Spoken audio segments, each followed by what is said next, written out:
बांग्लादेश जाएंगे योगी आदित्यनाथ। बांग्लादेशी हिंदुओं के लिए जो काम नहीं कर पाए मोदी उसे योगी करेंगे।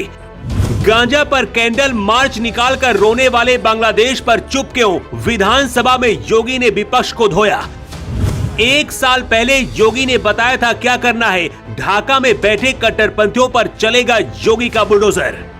बांग्लादेश के हिंदुओं को भी अब लगने लगा है कि सिर्फ योगी आदित्यनाथ से ही उम्मीद है, क्योंकि जब मोदी से लेकर देश के सभी नेता बांग्लादेश के हालातों पर अपना मुंह बंद करके बैठे हैं, ऐसे वक्त में योगी आदित्यनाथ ने बांग्लादेश पर पहली बार ऐसा ऐलान किया है, जिसके बाद विधानसभा में बैठे विपक्ष के नेता भी अपना सिर झुकाकर जमीन की तरफ देखने लगे, क्योंकि अब योगी का बुलडोजर बांग्लादेश में ऐसा चलेगा जिसकी आवाज पाकिस्तान और अमेरिका तक सुनाई देगी।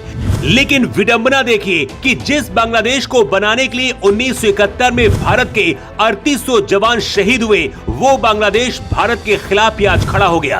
2024 में भी जब योगी ने ललकारा था, उसके बाद ही बांग्लादेशी हिंदुओं ने एकजुट होकर ढाका में चढ़ाई की थी। और इस बार जब योगी बांग्लादेश पर बोले तो सवाल ये है कि अगर इस वक्त मोदी की जगह योगी देश के पीएम होते तो बांग्लादेश का क्या होता? सवाल सिर्फ बांग्लादेश का नहीं बल्कि बांग्लादेशी सोच भारत में भी आ चुकी है। बांग्लादेश में हिंदुओं के समर्थन में ममता बनर्जी के बंगाल में जब लोगों ने प्रदर्शन किया तो ममता सरकार ने वहां पुलिस को भेजकर विरोध प्रदर्शन बंद करवा दिया। लेकिन जब गांजा और फिलिस्तीन के लिए कैंडल मार्च निकलते हैं, तब सपा से लेकर कांग्रेस और ममता बनर्जी जैसे नेता शांत रहते हैं। और ऐसे लोगों के चेहरे से ही योगी आदित्यनाथ ने विधानसभा के अंदर उनके चेहरे से नकाब हटाया। योगी आदित्यनाथ ने कहा है, बांग्लादेश में एक दलित हिंदू को पीट पीट कर मार दिया गया, लेकिन जो लोग गांजा पट्टी पर आंसू बहाते थे उनके मुंह से एक शब्द तक नहीं निकला।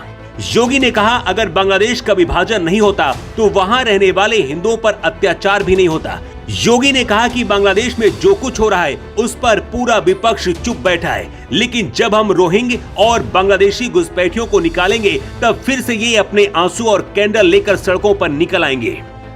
बांग्लादेश पर योगी ने जो कहा, उसके बाद देश में फिर से योगी को पीएम बनाए जाने की मांग हो रही है। लेकिन मोदी की जगह इस वक्त अगर योगी पीएम होती तो क्या होता? उसे ऐसे समझिए कि अगस्त 2024 में योगी आदित्यनाथ ने अयोध्या में कहा था कि बांग्लादेश के हिंदुओं की रक्षा करना और संकट की घड़ी में उनका साथ देना हमारा कर्तव्य है और हम हमेशा उनके साथ खड़े रहेंगे।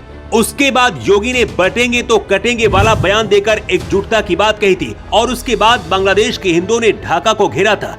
इसलिए कहा जा रहा है कि अगर इस वक्त मोदी की जगह योगी देश के पीएम होते तो शायद तस्वीर कुछ और ही होती। शायद योगी का बुलडोजर ढाका पहुंच चुका होता या सेना का बांग्लादेश में कब्जा हो चुका होता। लेकिन जानकर आपको परेशानी होगी और दुख भी होगा कि बांग्लादेश में 90% दलित हिंदू हैं, जिन्हें दलित मुस्लिम भाईचारे का नाम देकर वहां पर ले जाया गया था और अब उनके साथ ऐसा व्यवहार किया जा रहा है। भारत के अंदर चंद्रशेखर रावण से लेकर दलित आर्मी, भीम आर्मी, न जाने कितनी आर्मी है जो अपने ही देश में जातिवाद को बढ़ावा देते हैं, अपने धर्म से खुद को खतरा मानते हैं। लेकिन बांग्लादेश में जब एक दलित के साथ दिल हिला देने वाली घटना को अंजाम दिया जाता है तो सारी आर्मी लगता है बिलों में घुस गई है। ये घटना सबक है हर किसी को समझने के लिए कि जितनी भी आर्मी है ये सब अपने राजनीतिक फायदे के लिए और आपके वोट बैंक लेने के लिए है। और ऐसे लोगों के चेहरे से योगी आदित्यनाथ ने विधानसभा के अंदर पोल खोल दी है। योगी ने 1 साल पहले ही कहा था कि बटोगे तो कटोगे, और वही अब बांग्लादेश में दिख रहा है। और शायद वहां के लोग योगी आदित्यनाथ को आज याद कर रहे होंगे। यही वजह कि मोदी अभी तक शांत क्यों है पता नहीं, लेकिन योगी देश के इस वक्त अगर पीएम होते तो हालात शायद कुछ और होते। वैसे आपकी राय क्या है? कमेंट करके आप जरूर बताएं। To report.